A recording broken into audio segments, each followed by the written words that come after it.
नमस्कार, मैं श्यामगिरी। आप देख रहे हैं टीएफडी इंडिया न्यूज 24। टीएफडी इंडिया न्यूज 24 में आप सभी दर्शकों का स्वागत है। बंगाल के अंदर बवाल होते हुए भी भारतीय जनता पार्टी का मुख्यमंत्री बन गया और शुभेंदु अधिकारी भाजपा के पहले सीएम बन गए। और बंगाल में एक नई चुनौती भी भारतीय जनता पार्टी को अब मिलेगी ममता बनर्जी के तौर पर। ममता बनर्जी को अभी तक सत्तारूढ़ दल वाला ममता को नरेंद्र मोदी ने देखा था, अब विपक्ष वाली ममता का रुख भी देखेंगे। लेकिन यह रुख बंगाल से लेकर दिल्ली तक नरेंद्र मोदी और अमित शाह को देखने को मिलेगा, क्योंकि ममता बनर्जी दिल्ली आ रही है। दिल्ली आने का ममता बनर्जी के सामने एक ही रास्ता है कि वह राज्यसभा सांसद के जरिए आए, और कोई दूसरा रास्ता उनके पास नहीं है। लेकिन ममता बनर्जी अब चुनाव आयोग और भारतीय जनता पार्टी को लेकर के गंभीर हो गई है। लेकिन उससे भी बड़ी चुनौती शुभेंदु अधिकारी बन सकते हैं बंगाल के अंदर। उसका सामना कैसे करेंगे? क्या ममता बनर्जी अपने विधायकों को बचा कर रख पाएंगे या विधायकों में से टूट हो जाएगी? कहा यह जा रहा है महुआ मोइत्रा, जो तेज तर्रार उनकी नेता हैं, वह भाजपा ज्वाइन कर सकती हैं। अब यह आने वाला वक्त बताएगा कि महुआ मोइत्रा करेंगे या कुछ और लोग भी करेंगे। लेकिन ममता बनर्जी के सांसद और विधायकों के टूट की खबरें लगातार चल रही है। ममता बनर्जी के सामने एक बड़ी चुनौती उन लोगों को बचाए रखना है, क्योंकि भारतीय जनता पार्टी तोड़ फोड़ में ज्यादा विश्वास रखती है। चुनाव आम जनता का वोट लेके जीतना, उससे बेहतर वह वोट चोरी करके चुनाव जीतने का कोशिश ज्यादा करती है। ऐसे में अब बंगाल के अंदर शपथ ग्रहण समारोह में भारतीय जनता पार्टी ने अपने सभी मुख्यमंत्रियों को निमंत्रण दिया। सभी आए, लेकिन नीतीश कुमार नहीं आए। यहां तक कि चंद्रबाबू नायडू भी आए। चंद्रबाबू नायडू बंगाल पहुंचे और नीतीश नहीं गए। यह सवाल पूछे जा रहे हैं कि आखिर क्यों? नीतीश कुमार बहुत संशय में है। उनके 2 डिप्टी सीएम का पद छीन लिया गया है, ऐसा कहा जा रहा है। क्योंकि बड़ी महत्वपूर्ण है कि पहले जो उनके पास 2 डिप्टी सीएम था, जब सम्राट चौधरी सीएम बने थे, उस समय विजय कुमार चौधरी उप मुख्यमंत्री बने और विजेंद्र प्रसाद यादव भी उप मुख्यमंत्री बने। विजय कुमार चौधरी के पास में 10 मंत्रालय था और 5 विजेंद्र प्रताप यादव के पास था, जिसमें जल संसाधन, संसदीय कार्य, सूचना एवं जनसंपर्क, भवन निर्माण, अल्पसंख्यक कल्याण, शिक्षा, विज्ञान प्रौद्योगिकी एवं तकनीक शिक्षा, ग्रामीण विकास, परिवहन, उच्च शिक्षा, यह विजय चौधरी के पास था। और विजेंद्र यादव के पास ऊर्जा, योजना एवं विकास, मद्य निषेध, उत्पाद एवं निबंधन, वित्त, वाणिज्य कर, यह विजेंद्र प्रसाद यादव के पास था। लेकिन अब जो नोटिफिकेशन जारी हुआ है, वह नोटिफिकेशन बहुत चिंता वाला है, क्योंकि सम्राट चौधरी के नाम के नीचे मुख्यमंत्री लिखा हुआ है, उनके पास 6 विभाग हैं, और विजय कुमार चौधरी नंबर 2 पर हैं। लेकिन विजय चौधरी के पास सिर्फ 2 विभाग, जल संसाधन और संसदीय कार्य, लेकिन डिप्टी सीएम का पोस्ट नहीं है। डिप्टी सीएम का उनका पद जो था उसे हटा दिया गया है। नंबर 3 पर विजेंद्र प्रसाद यादव, जो ये भी डिप्टी सीएम थे, तो इनको वित्त मंत्रालय और वाणिज्य कर इनको सौंपा गया है, लेकिन डिप्टी सीएम इनका हटा दिया है, मंत्रियों की लिस्ट में है। यानी कि इससे भारतीय जनता पार्टी ने दोनों डिप्टी सीएम का पोस्ट जो है वह छीन लिया है, जो नीतीश कुमार के नाराजगी का कारण है। और इसीलिए नीतीश कुमार नहीं गए वहां पर, और भारतीय जनता पार्टी के द्वारा जो यह षड्यंत्र किया गया है, नीतीश कुमार की पार्टी जेडीयू में बगावत के सुर उठने लगे हैं। अब इस बगावत में नीतीश कुमार क्या करेंगे? 85 विधायक, एमएलए, 12 सांसदों की ताकत रहते हुए भी नीतीश कुमार को निपटा दिया गया। नीतीश ने तो ऐसा सपने में नहीं सोचा था। मैंने आप दर्शकों को उस दिन एक बात कही थी, जिस दिन उनके बेटे को मंत्री बनाया गया, कि आखिर ऐसा क्या है कि जो निशांत कुमार यह कह रहे थे कि मैं वैसी सरकार का हिस्सा नहीं बन सकता जिस गठबंधन ने हमारे पिता को धोखा दिया और सीएम की कुर्सी से हटा दिया। ऐसा कैसे उनका जमीन पलट गया कि वह मंत्री बन गए, डिप्टी सीएम नहीं बनने के लिए तैयार नहीं हुए और मंत्री बन गए।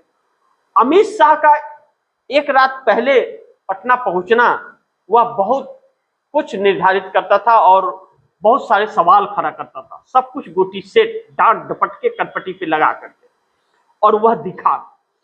अब ऐसे में नीतीश कुमार को निपटाया जाए, लेकिन नीतीश को निपटाने में भारतीय जनता पार्टी का ही हाथ नहीं है, नीतीश कुमार की पार्टी जेडीयू का भी बहुत बड़ा हाथ है। ललन सिंह और संजय झा पर लगातार आरोप लगते रहे, कुछ और पर भी। ऐसे में नीतीश कुमार के तकरीबन 70 विधायक बागी हो रहे हैं, और नीतीश कुमार अगर छोड़ते हैं तो भारतीय जनता पार्टी को मात्र 7-8 विधायकों की ही जरूरत है, वह भी नीतीश से ही टूटेगा। मैंने आप दर्शकों को बताया था, गृह मंत्रालय और स्पीकर की कुर्सी भी नहीं मिली और इस डिप्टी सीएम का पद भी नहीं मिला। अब नीतीश कुमार क्या करेंगे? मुंह लटका करके बैठे तो है, लेकिन कुछ बिगाड़ नहीं सकते, और बंगाल नहीं गए, यही गुस्सा दिखा सकते हैं। लेकिन चंद्रबाबू नायडू गए, और चंद्रबाबू नायडू के पास में 18 सांसद है। 16 चंद्रबाबू नायडू के, 2 पवन कल्याण के 18 सांसद, और 12 नीतीश कुमार के 30 सांसद। यह मुख्य सहयोगी दल है नरेंद्र मोदी को सरकार में समर्थन देने का। अब चंद्रबाबू नायडू जिस बंगाल में गए थे मुख्यमंत्री के शपथ समारोह में, चंद्रबाबू नायडू के चेहरे पर शिकन एक डर और एक चिंता सा सता रहा था कि जिस बंगाल में गए हैं शपथ ग्रहण समारोह में, कहीं वैसा ही बंगाल जैसा शपथ ग्रहण समारोह और सरकार आंध्र प्रदेश में न भाजपा का बन जाए। यह तो चिंता उन्हें सता रहा होगा कि जिस ममता बनर्जी को जिस तरीके से उनको हटा करके किनारे कर दिया गया, और वही और नीतीश कुमार को जिस तरह से अब डिप्टी सीएम का पद भी छीन लिया गया, ऐसे में चंद्रबाबू नायडू भी अगला नंबर उन्हीं का है, क्योंकि सबको मोदी ने निपटा दिया है, अब नायडू को निपटाना है। नायडू की क्या मजबूरियां हैं मोदी के साथ मैं नहीं जानता, लेकिन 30 सांसद नीतीश नायडू के पास रहते हुए भी नहीं कुछ बिगाड़ पा रहे हैं और न पलट पा रहे हैं। यह एक बहुत ऐसा एक सवाल है जिसका जवाब इस देश को मिल ही नहीं रहा है। देश के लोग पूछ रहे हैं ऐसी क्या मजबूरी है, और ईडी सीबीआई की मजबूरी है, तो अगर इनका साथ छोड़े तो ईडी सीबीआई तो इनके हाथ से निकल जाएगी, तो फिर डर और खौफ किस बात का है? यही डर उन लोगों को यह सोचने पर मजबूर कर रहा है कि आखिर वह अंदर की बात है क्या। लेकिन चंद्रबाबू नायडू समझ गए हैं अब क्या होता है। लेकिन मायावती सक्रिय हो गई है, मायावती सक्रिय हो गई है यूपी में। किसको मिलेगा चुनौती, यह बड़ी महत्वपूर्ण है। मायावती की सक्रियता भारतीय जनता पार्टी के लिए भी शुभ संकेत नहीं है और अखिलेश यादव के लिए भी नहीं। मायावती अगर सक्रिय होती है, समाजवादी पार्टी और कांग्रेस का गठबंधन नहीं होता है, जो होना तो तय है, नहीं होगा ऐसा कह भी नहीं सकते, लेकिन अगर मान ले कि नहीं होता है, जैसा अखिलेश यादव ने बयान दिया था, ट्वीट किया था, उसके आधार पर,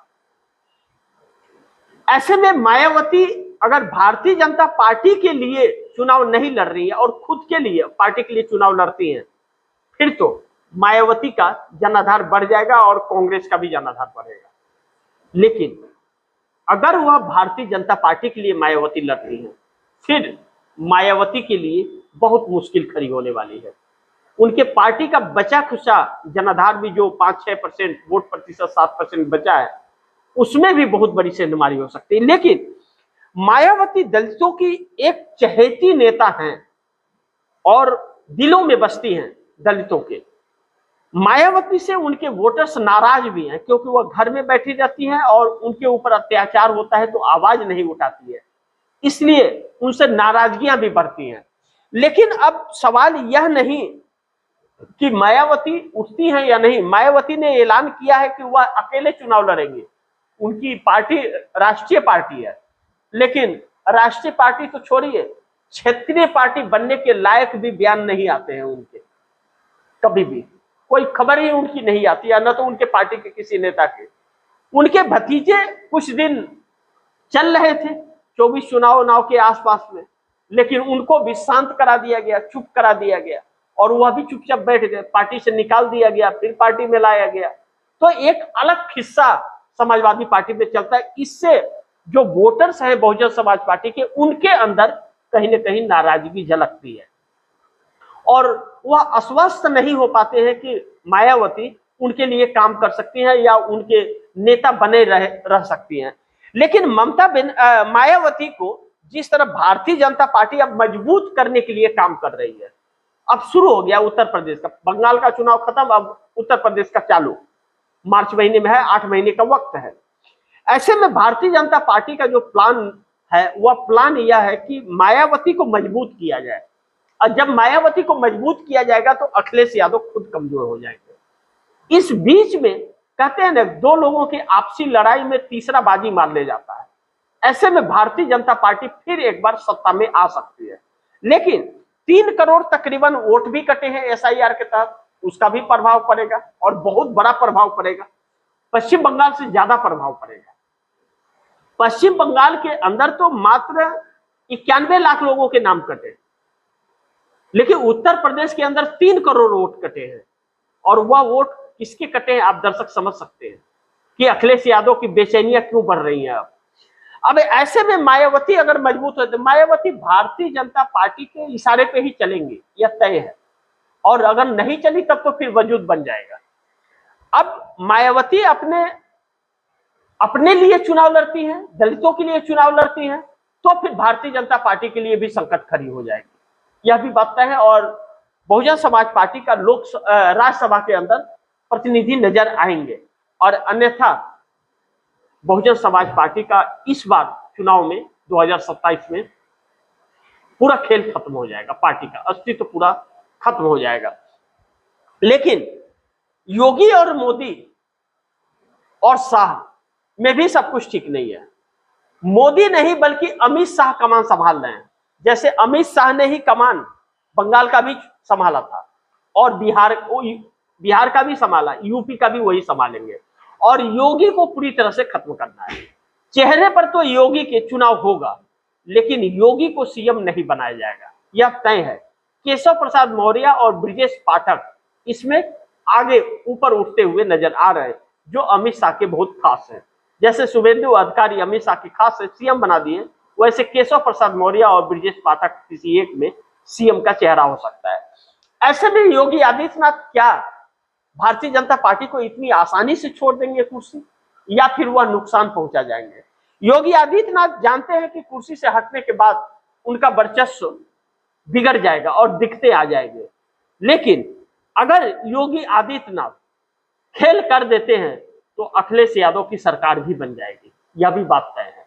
लेकिन इसमें अब देखना बड़ी महत्वपूर्ण होगा कि भाजपा की चाल क्या होती है। पहली चाल मायावती को मजबूत कर देना, जो फंडिंग भी होगा और सपोर्ट भी मिलेगा, और मायावती इस बार गरजेंगे उत्तर प्रदेश के अंदर, यह तय है। दूसरी तरफ कांग्रेस और समाजवादी पार्टी का गठबंधन होगा यूपी में, या फिर एनडीए गठबंधन बिखर जाएगा? क्योंकि ममता बनर्जी ने तो कांग्रेस को स्पेस नहीं दिया, अरविंद केजरीवाल नहीं दिए, और डीएमके स्टालिन भी नहीं दिए, और हर जगह ऐसे ही होता है। तो इस बार कांग्रेस एकल चलो की राजनीति में है। कहीं ना कहीं राहुल गांधी के गुरुग्राम में दिए गए भाषण से यह पता चल रहा है, और यह सोचने पर लोग मजबूर हो रहे हैं कि कांग्रेस अब किसी से समझौता नहीं करेगी। क्षेत्रीय दल अपना अपना सोच ले, अगर उन्हें अपने वजूद को बचाना है तो कांग्रेस के छतरी के नीचे आना पड़ेगा और इंडिया गठबंधन को एक होना पड़ेगा, और राहुल गांधी को ही नेता मानना पड़ेगा। राहुल गांधी ने कह दिया कि कांग्रेस के अलावा और मोदी को कोई हटा ही नहीं सकता, किसी के अंदर वह दम ही नहीं है। क्योंकि यह बात सच भी है, अडानी की बात हो, मुकेश अंबानी की बात हो, मोदी की बात हो, ट्रंप की बात हो, कोई नहीं आता है, सब भाग खड़े होते हैं, कांग्रेस ही अकेले लड़ते हुए दिखती है। ऐसे में समाजवादी पार्टी चिंतित है कि अगर गठबंधन नहीं हुआ तो भारी भरकम नुकसान होने की उम्मीद है। लेकिन अगर गठबंधन सफल हो गया तो फिर समाजवादी पार्टी की सत्ता आ सकती है या सत्ता के नजदीक रह सकती है। लेकिन ऐसे में मायावती को अगर मजबूत करती है भारतीय जनता पार्टी, जो दांव चल रही है, वह अखिलेश यादव के लिए उससे पार पाना इतना आसान नहीं होगा। एक कड़ी मेहनत और लगातार सड़कों पर दिखना होगा। अभी तक तो सड़कों पर समाजवादी नहीं दिखे, लेकिन अब चुनाव आया है तो सड़कों पर दिखना शुरू भी हो रहे हैं। और हमेशा आजकल अखिलेश यादव का प्रेस कॉन्फ्रेंस भी हो रहा है। इंडिया गठबंधन के अंदर एक असमंजस सी परिस्थिति है, लेकिन कहीं ना कहीं चिंताएं भी हैं कि जिस तरह विपक्ष के साथ हर राज्यों में हो रहा है, तेजस्वी के साथ बिहार में और ममता के साथ बंगाल में, स्टालिन के साथ तमिलनाडु में, उद्धव ठाकरे शरद पवार के साथ महाराष्ट्र में, और अब नंबर अखिलेश यादव का। अगर सब एक नहीं हुए और कांग्रेस के साथ आए नहीं, तो कांग्रेस को कम करने के चक्कर में, कमजोर करने के चक्कर में खुद समाप्त हो जाएंगे। इनका वजूद तभी बच सकता है जब कांग्रेस मजबूत रहेगी, तभी यह अपने अपने क्षेत्रों में मजबूत रह सकते हैं। अन्यथा भारतीय जनता पार्टी का सत्ता रहेगा तो फिर इनका वजूद खत्म होना निश्चित है। लेकिन तमिलनाडु को सीएम कब मिलेगा? राज्यपाल तो विलेन बन गए हैं तमिलनाडु के। तमिलनाडु में जिस तरह से टीवीके विजय थलापति को बहुमत मिला है, और बहुमत के नजदीक है, बहुमत नहीं कह सकते उसे, 108 विधायकों की पार्टी है, 5 कांग्रेस ने दिया और 113 हो गया, लेकिन 4 और मिला, 17 हो गया। एक विधायक के लिए राज्यपाल शपथ नहीं दिला रहा है, कह रहे हैं पहले हमारे पास आप कीजिए। और यह एक अमर्यादित चीज है, क्योंकि संवैधानिक तौर पर विजय को समर्थन, उन्हें शपथ दिला देना चाहिए, सरकार बनाने का नहीं होता। लेकिन कहा जा रहा है कहीं ना कहीं भारतीय जनता पार्टी, जिसका एक ही विधायक है, वह अब हाथ पांव मार रही है कि उसकी सरकार बन जाए, डीएमके और एडीएमके की मदद से, या फिर राष्ट्रपति शासन लग जाए, जो तमिलनाडु के लिए शुभ संकेत नहीं होगा। अगर विजय को सरकार नहीं बनाने दिया गया तो फिर तमिलनाडु के अंदर बहुत कुछ हो सकता है जिसकी कल्पना की जा रही है। लेकिन नरेंद्र मोदी यह नहीं सोच सकते कि क्या नहीं हो जाएगा। ऐसे में नरेंद्र मोदी का दांव कहीं उल्टा न पड़ जाए तमिलनाडु में।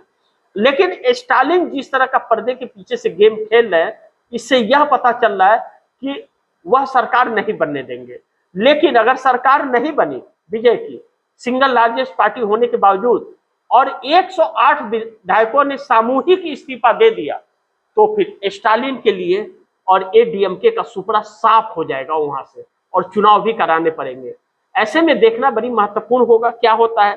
लेकिन एनडीए गठबंधन के अंदर भी अब संशय और टूट की संभावनाएं बहुत तेजी से बढ़ रही है, जो नरेंद्र मोदी के लिए शुभ संकेत नहीं है। क्योंकि राहुल गांधी के बयानों का भी असर दिख रहा है कि नरेंद्र मोदी अब घातक हो गए हैं और इन्हें हटाना बहुत जरूरी है, और नरेंद्र मोदी के ऊपर कार्रवाई भी होगी जिस दिन सत्ता जाएगी। राहुल गांधी ने इस बात का भी ऐलान गुरुग्राम में कर दिया। बाकी आप दर्शक क्या सोचते हैं, आप दर्शकों की क्या राय है, क्या सुझाव है, कमेंट बॉक्स में जरूर दीजिएगा। इस खबर को ज्यादा से ज्यादा शेयर कीजिएगा, अपने दोस्तों को भी कहिएगा आगे शेयर करें। और आपने अगर टीएफडी इंडिया न्यूज़ 24 को सब्सक्राइब नहीं किया, सब्सक्राइब कर लीजिए, अपने दोस्तों को भी कहिएगा सब्सक्राइब करें। मिलते हैं अगली खबर के साथ, तब तक के लिए नमस्कार।